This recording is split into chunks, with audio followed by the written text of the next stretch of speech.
Hello and welcome. This is the Connectors Edge podcast, which I absolutely love because I get to connect with all kinds of wonderful people. And Ricki is usually the one that is out there asking people to join us. So I also like that because I'm meeting people I've never heard of before or that I've heard in casual conversations, and then I really get to meet them. And so that's today. Today is a great day. Ricki seems to know Scott very well, and so we're going to learn more about him in just a minute. What I'd like to do is tell you a little bit about our sponsor, which is Referral Business Builders.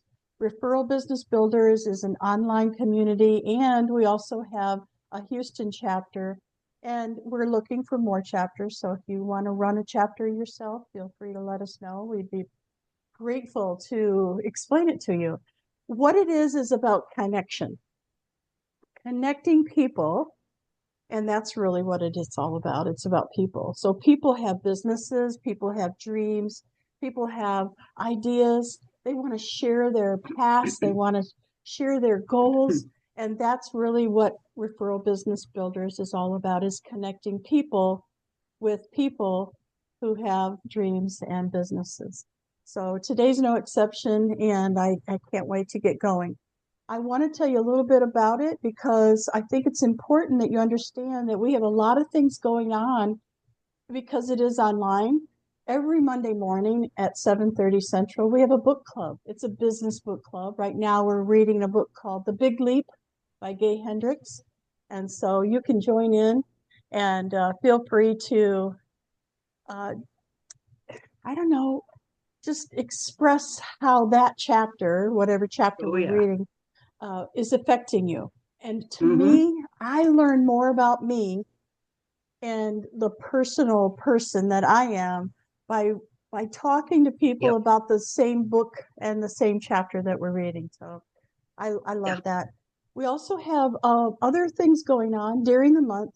We have a video marketing a video marketing guru who teaches us more about YouTube than you'd ever want to know. Honestly, it's if you want to run a business using YouTube, you need to be there.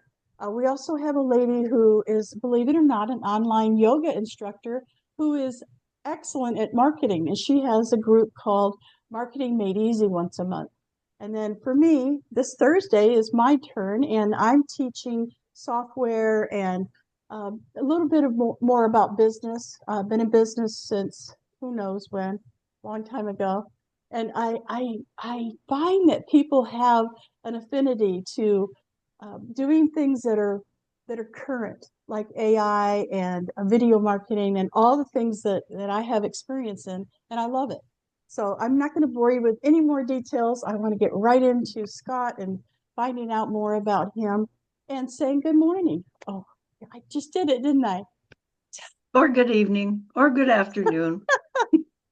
Take your choice. It is Hi, morning I'm for Ricki us. McKenna.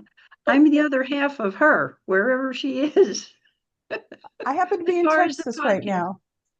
Yep, and I'm in Colorado. Hmm. And I am delighted to be here and to be able to welcome a friend of mine whom I actually met online. And someday we'll meet in person. And the gentleman is Scott Holmes. And Scott, Hi, I'm Scott. so glad you could join us. I met Scott when we were both part of creating a book, which I will show you. It's called Gifts of Wisdom. Oh, yes. Scott is one of the authors.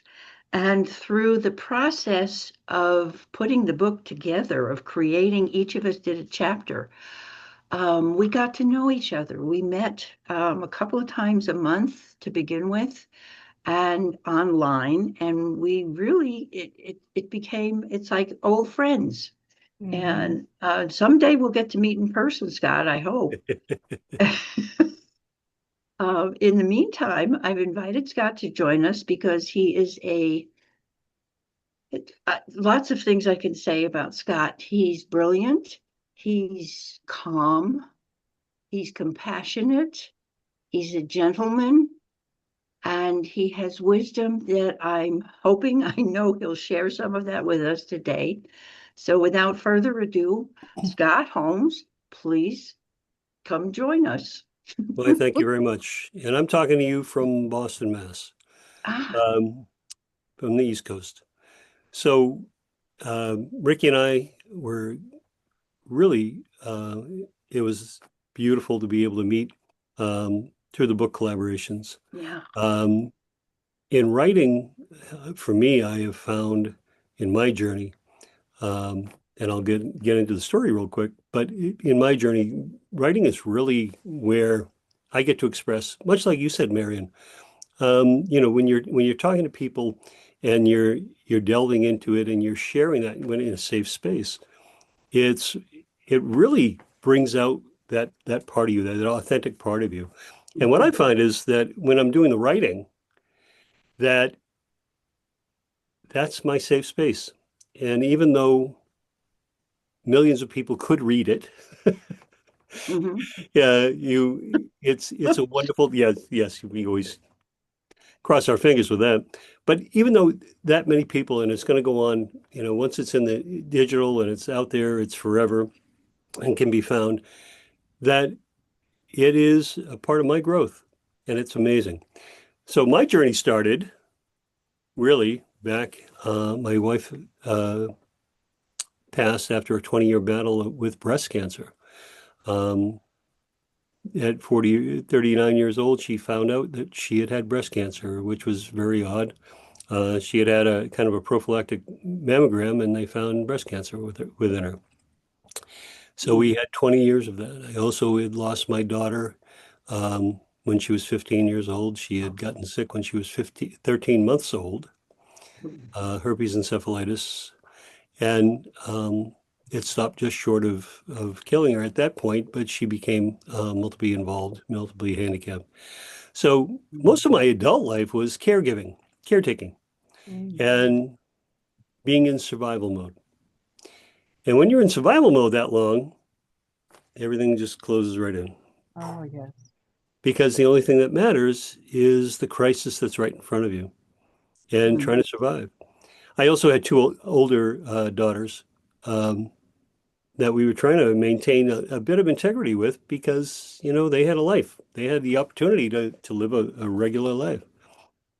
So throughout all of that, and after my wife passed about 9 years ago, um, I was kind of stripped of everything that I knew. My girls had grown, they had families of their own. I had a cat who really didn't like long conversations, by the way.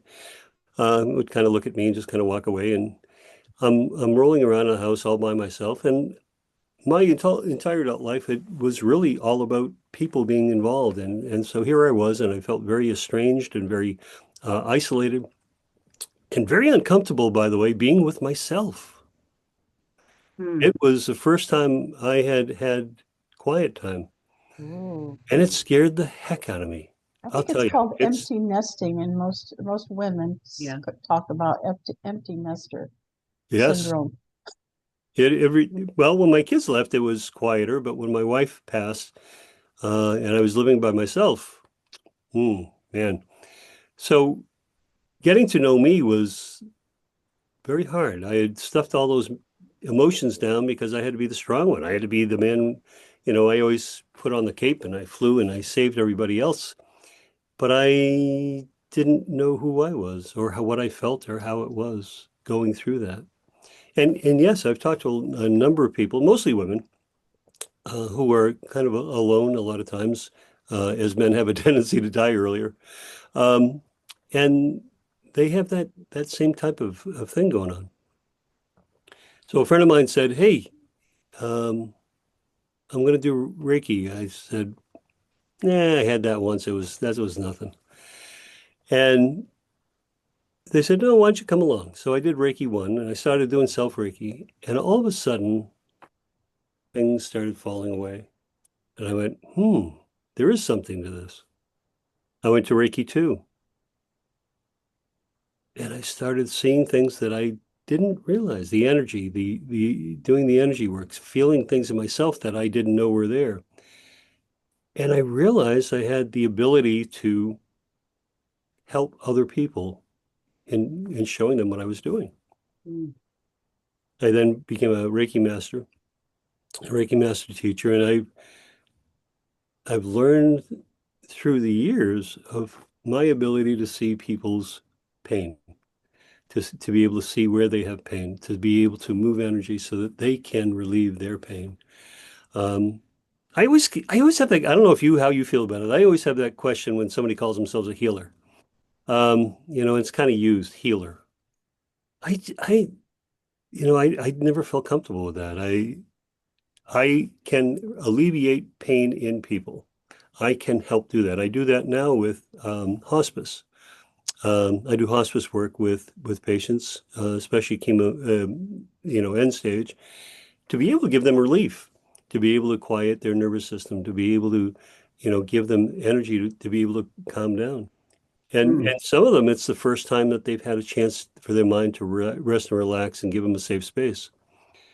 The other thing is in dealing with hospice that most of their family doesn't want to deal with the questions, all the tough questions, all the things that are real right in front of them that they're afraid to talk about. And in just going through my life experience, I've been there, done that, have the t-shirt, and am very comfortable with dealing with people in what their questions are. Yeah, I think, I don't mean to interrupt you, No, but please. I've just heartfelt, when you say healer, I really think that you have the ability to help others heal themselves. And that, I think, is part of Reiki. I'm not sure. Maybe. And what I'm feeling is incredible compassion. It just hearing you say this, and you do have that ability to help others understand who they are, which was an incredible gift. So I love Well, this conversation. And Ricki is a healer as well. She heals people with food. She yes, she doesn't heal does. them. She helps them heal themselves by teaching them how to cook, yeah, thank decent you. food. Thank you. Yes. And so I want to go back now. The Go ahead. audience doesn't have a chance to understand the conversation that we had right before we went on. And that is, I said, it's an exchange of energy and talking to each other and asking each other questions, and it's a conversation. And because of what you just said, I have to tell you that I took Reiki as well. I'm a Reiki master as well. And the first thing we were taught is that exchange of energy when it comes to people charging or people feeling like they need to give you something back, or feeling like if you're just going to take whatever they're going to give you. And she said, there has to be an exchange of energy, because if you don't, then it stops. It's like a pond that's not moving, and that green goo starts to grow. It's the same thing. Once you stop the energy, it's not good. I'm not going to say it's bad, but it definitely stops things from flowing. And that is, yeah. So I just wanted to tell you, I totally get where you're coming from. And I feel what Ricki is talking about. Goosebumps. I feel you. I feel you for sure. So thank you. That's an interesting expression. I feel you, because to me that means it's more than I hear you. It's something that is visceral, and that gets into you. Yes. And when you allow that, as you're saying, Marian, you allow that energy exchange, and I think that's where Scott shines. And it's, I got the goosebumps now. Uh, I find that many more men, and thank you God, or whatever the force is, are becoming more aware of that they can allow themselves to be open and to hear and to feel and to express that. And that's, I think, where Scott shines, Yeah. among others, Yes. such as you, Marian. And Well, I call it God, Goddess, Source, all that is, because that pretty much covers Okay, all right. And I Yeah. just want to mention that Scott's chapter in the Gifts of Wisdom is called The Secret to Joyful Living: Oh How my to goodness. Curate Your Curiosity Superpower. Oh my goodness. Yeah. So, okay, So Scott. so the reason I wrote, by the way, the reason I wrote that is because it kept coming up, and curiosity. It was about curiosity, constant curiosity. I'm 68 years old. My best friend came to me and said, everybody's retiring. Okay. They were going to play golf in Florida. Or They're pickleball. slowing down, or just Pickleball. pickleball. Uh, they're just slowing down, and you're just starting to ramp up. And Hmm. Yeah. part of that might have been the fact that most of my adult life was in caregiving, and then that I had a very sheltered part of it. But I travel. Um, I just got back from Greece, which was a wonderful trip. Ah. It was a shamanic journey. Last year was Peru. The year before was India. But it's Mm. the teaching, the traveling, doing one work, either virtually or in person. With it, I have 5 different modalities, and I won't bore everybody with walking through them all. But and I've done those modalities for me. I was curious. I wanted to know. It allows my perspective to just ramp up. I do polarity therapy, and most people don't know what that is, but I call it Reiki on steroids. Um, but it just elevates where I'm at. And when I'm dealing with people, it gives me a different perspective on what they're doing, what their problem is, how I can best help them. Mm. So it's a lot of, Ricki, we were talking about this before, and it's really about trying to define who and what I am. And I haven't yet done that because I don't know what I want to be when I grow up. So So I'm living my best 18-year-old life the second time around, and it's absolutely wonderful in that aspect. And it's that curiosity about life, because if we don't stay curious, It's if we're so afraid of making mistakes, man, we live in a very small container, don't we? mm-hmm.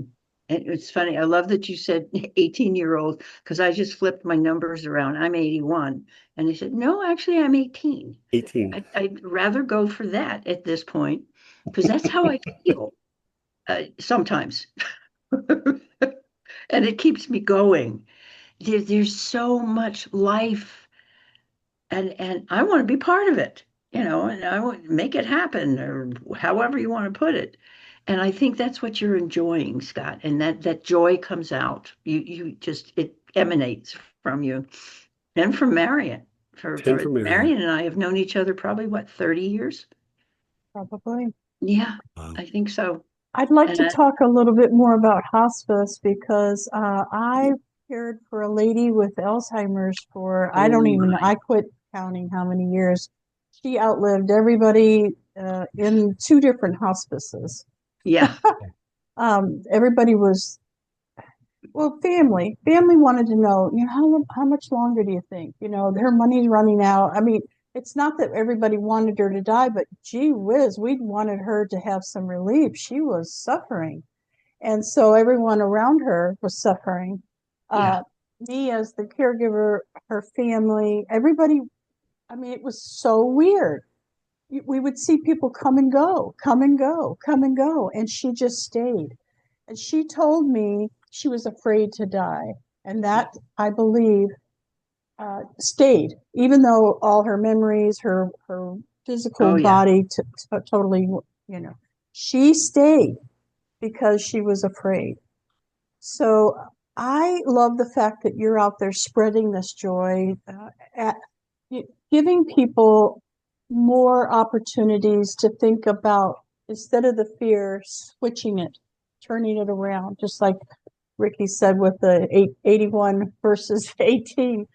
It's all in your mind. I believe yeah, she had her mind set on fear, and it oh stayed. yeah, You talk about an energy exchange, and I have found that in doing hospice work, along with Reiki, with um, hospice patients, I get more out of it than I think I ever give.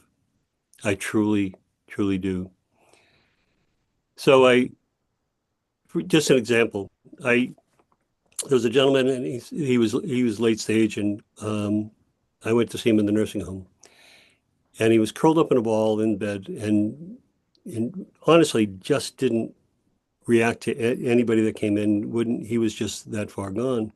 So I sat with him, and I went down, and I went on a different level, and I introduced myself to him on that level, Mm. and he appeared to me in a three-piece suit with a hat, very proper. And he introduced himself and bowed. And he said, "Pleasant to meet you." And this is all going on up here, of course, with me. But I was really taken aback that he, because all I saw was an elderly 92-year-old gentleman that was withered and in fetal position and non-responsive. 3 days later, I went back to the nursing home, and I met his son. And I said, "How's he doing?" He said, "Well, it's any time now." I said, "Yeah, I kind of got that." I said, "What did he do for a living?" He said, "Well, he was in the service, and then he was a teacher. He was a professor. And he always wore a three-piece suit. And he was always dressed very properly. And he was very austere and very, upright."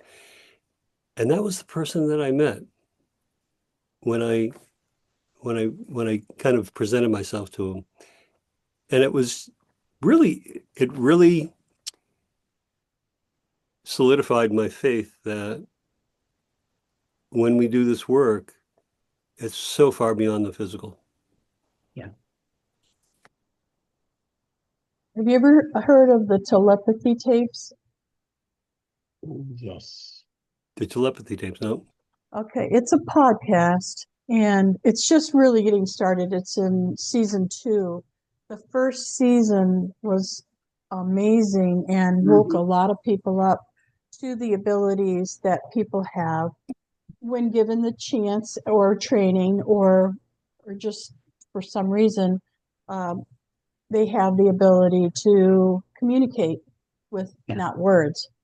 So it started with autistic children, and the autistic children have found a way, not all of them, but some of them, the non-speakers have found a way to communicate with each other on this thing called the hill. Nobody like us really understands what the hill is, except for it literally is a place they go to communicate. So it's experts, it's all different types of psychologists down to scientists, you name it. They're all involved in this Telepathy Tapes podcast. And then the second season is about non-autistic abilities. So I'll give you an example. My father, he had a stroke and he had a heart attack. And when he came out of the hospital, he could see things that he couldn't see before, like colors. And so it's just a matter of, if you're interested in thinking about what Scott's talking about here, if you're interested in thinking about the things that you can't see or hear or feel right now in this body, at this time, then I think you might want to check it out. It's you can find it on fascinating. It is. It's not on YouTube because I think it should be, but hey, that's an extra level that they have to edit and everything. So, but you can see it on or hear it on any of the apps. It's fascinating, Scott. I think you'd like it. Very fascinating because to read and listen to how these children basically communicate non-verbally, and yet some of them have also, with their help of parents and others who have begun to understand that they actually communicate, have helped them verbalize in some ways. There's some special, what would you call it, Marian, treatments or availability of... They have a lot of different ways to get them to be able to communicate with people who can't do that. Okay. So they have boards, and the teacher or the parent will hold their hand because they can't control their body. these autistic children can't seem to get their mind to make their body do what it's supposed to do, like speak or type or whatever. So, yeah, it's it we could is talk about this, fascinating. yeah, We could for talk about this hours. for It's a on few another hours. level, yeah. My just to chime in with this, my daughter Amanda was nonverbal after she survived the initial onset. Mm. But let me tell you, she found ways to be able to let us know exactly what she was thinking, what she was talking about. They said, "Oh, she'll never know anybody, be able to communicate," but she communicated very well with us Sure. as a family. We absolutely understood what her likes, her dislikes were. We understood what she wanted, and it was all nonverbal. And we were in a hospital in Boston, and my wife looked at her because she had had an incident, and she said she's about to go into grand mal seizures, and the nurse looked at her and said, "You can't know that. You can't know that." Yeah. And so Mhm. an hour later, she started and went through grand mals for 24 hours, Ooh, which is just, as a parent, is just, if you ever, anybody's ever experienced grand mals in a person, it's, yeah. So unfortunately, it was communication between the doctor and the nursing home and ourselves, and the doctor had pulled all her medication. And so to get her back up to a level where it held the seizures.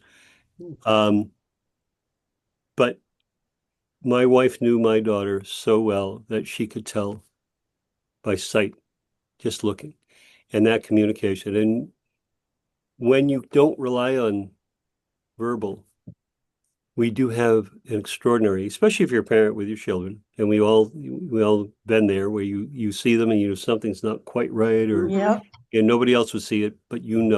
yep. and there's the nonverbal part of it, and we use so little at times in our presence of those other abilities that we have. Ooh, we could go on for a long time with this conversation, Okay, Scott. Scott, you have to promise us to You come back. gotta come back. Absolutely. Yeah. Anytime, anywhere, you two are absolutely wonderful. Thank you very much. Well, Oh. thank you. Thank you for being here. I'm sitting here with chills, and the house is warm. So it's I guess it's what you call God bumps. Um, wow. Thank you. From the bottom of my heart, and I know Marian feels the same way. When can you come back? Let's make a date. Woohoo. Okay, we'll do it. And to those of you watching and listening to this podcast, if you'd like to hear and see more, please join us and feel free to comment below. We'd appreciate your feedback, and you are welcome certainly to come back and join us again. Marian LaSalle and I, Ricki McKenna and Scott Holmes. Scott, how do people get in touch with you? Easiest way is my website. My name is rscottholmes.com. Very easy, Okay, and it's Holmes, as in Sherlock. as in Sherlock. I love Yeah. it. Yes, we will Yes, have all that information down below. And right. if you have any upcoming events or books that you're releasing, anything that you want, feel free to contact us and we'll have you back on for that as well. Yes. Thank Let's you, make a date. everybody. Appreciate you. Thank Bye you for now. so much. Bye for now.